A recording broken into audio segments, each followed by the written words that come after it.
nature. I keep explaining to people I am actually shy and I hold myself back quite a bit. But, so now I'm making up for it 10 years later.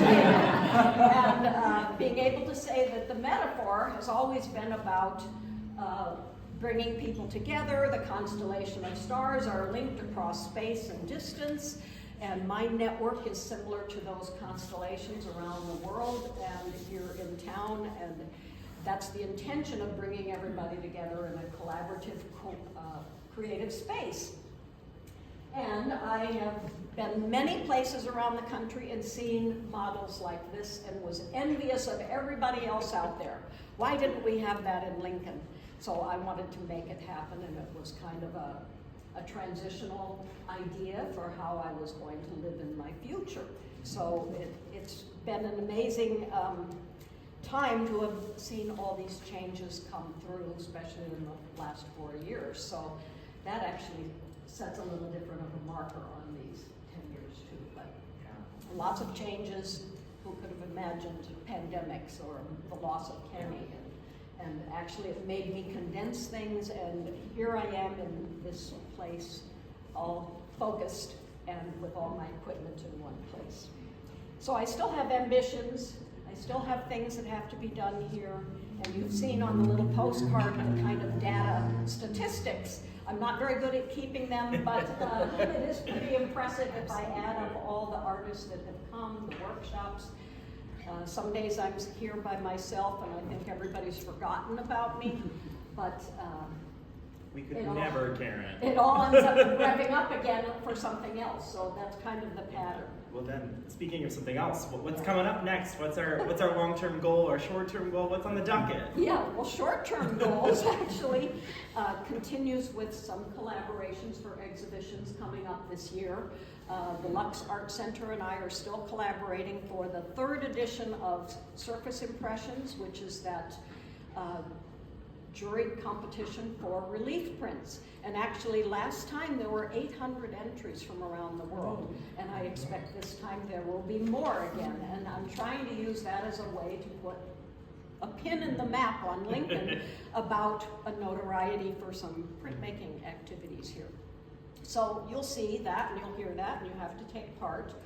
And the other project that we're going to collaborate with is the Babel project that was organized by some artists in a studio in Finland. And 4 of us members took part with our small little prints. Jan just selected my contribution to the Babel project. And it's based on the painting by Bruegel of the Tower of Babel and how it was falling apart. And they assigned 300 some artists a section to respond to make a collaborative, huge scene of the Babel project.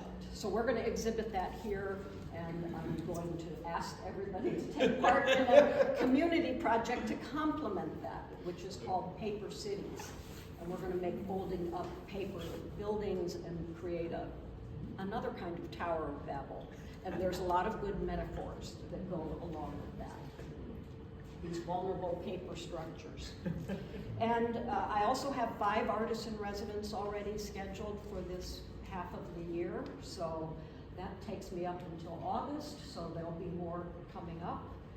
So that's going really interesting. I have interns, who's the interns here today? Talia, Amy, Jocelyn was my intern for 2 years. She's done with that now, but there's other interns that come, and that collaboration has been really fruitful and interesting to have you help me all. So thank you. And the long-term plan is the expansion. So I've thought of this for many years, and some of you heard me last year talk about this in a very kind of speculative way about how it could be. Going through feasibility studies and talking with my architects and finding out what's possible, and now condensing it to something that's really doable and not a 5-story skyscraper, which was pretty nice, but we're going to expand into this empty lot right next door that I own already. So it needs to be expanded in, and I have a whole booklet of rationales for that, which is my business plan that the bank has right now. But I think it's important because it expands not only the physical space, but the ability for other people to join here, to be here. There'll be 4 studios for rent, and I need those to bring in the income. There'll be a classroom space, and that's for people to teach workshops. It doesn't always have to be me. It could be other people teach workshops, and children's workshops are a big interest factor that can happen. And there'll be a retail space. So I'll have my cute little things all concentrated in one space for people to come and help support the studio and all our fun, creative things that we want to do. So it's a very exciting, thrilling, and I'm committing to doing this because it's really necessary to help further the mission of Constellation Studios. Well, and Karen, I mean, as you sort of started this conversation, you told us you're a little shy, you don't tell us kind of what's going on as much, but what can we do for you? What do you need? What can we do as a community? Well, yeah, I need friends to come, I need sponsors, I also need to learn how to ask for help. I haven't done that. If you've noticed, 10 years has gone by and we never did a fundraiser. I got experience with doing that when we had the Hayden Art Center, and it was good.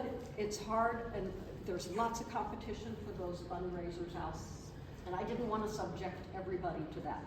That might change. I may have to do things like that, and in a way I'm launching it with this holiday show with the 100 Works for $100. It's giving me a little bit of a feeling of what could happen, not every year, not 2 times a year, that's just too much. But I do need to ask for help. So you might have ideas, you might know of people that could help.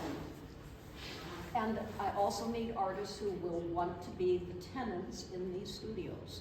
So who would want to rent one of those spaces? Or 2 people share a studio. So I'm gonna need that to keep going and to fulfill the income generating part of having another edition.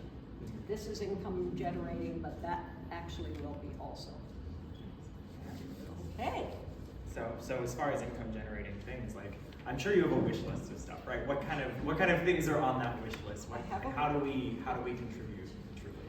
Well, I think it would be really wonderful to have a fund that's actually to sponsor the artists in residence who come from outside. If I had a way to invite them and pay for their transportation. Right now, they are self-funded and they are paying, and it's valuable to have them pay, but maybe if I had scholarship money for certain artists or a couple a year, I think that would be really beneficial. I think the new classroom is going to need equipment to kind of build it out, work tables and storage and cubby holes and flat files and things like that. And I think it would be great to have an emerging artist scholarship with free membership to the studio, and we could make that as a big deal that gets noticed and competed for among all the schools in the community. And then I also think we need to have the idea of entrepreneurial spirit for the artists who use the studio and who want to teach here and who want to run their own productions here. So I've got several of that models going on. You've seen the trajectory Hannah has done with her work. Keith is another one that's kind of in that frame of being able to use this space to make his work and then market it out in the world. So it ends up allowing artists to find that there's a place and an audience for their work. If they make it, we need those people who are going to be the ones who are interested in that and support them. Was there any other sort of, basic stuff that we sort of want to get out there and talk about as we start to move into these next phases, right? Well, I'm going to say that I don't want to promise more than I can do. I think I've been guilty of that in the past with the Hayden and plans. I can't do everything for every artist, but I still have a lot of energy, and I know there's lots of ideas out there, and I can collaborate and support others. And believe me, I have heard every bit of advice from everybody who's come through the door. So I've heard it all. And sometimes as I can't do all that, I'm doing what I can manage, and that's pretty good at a little pace that just keeps going steadily. But some of you might envision ways to help and come and talk to me about it, or eventually I might be reaching out somehow. So I certainly have heard all those bits of advice, but I'm committed, I'm here, all my resources are here, so I'm not changing this.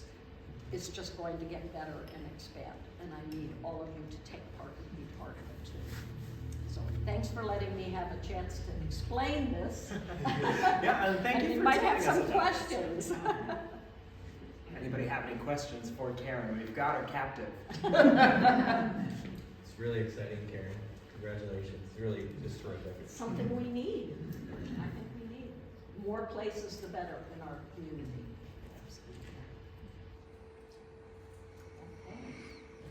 Thank you so much. Thanks for coming out here.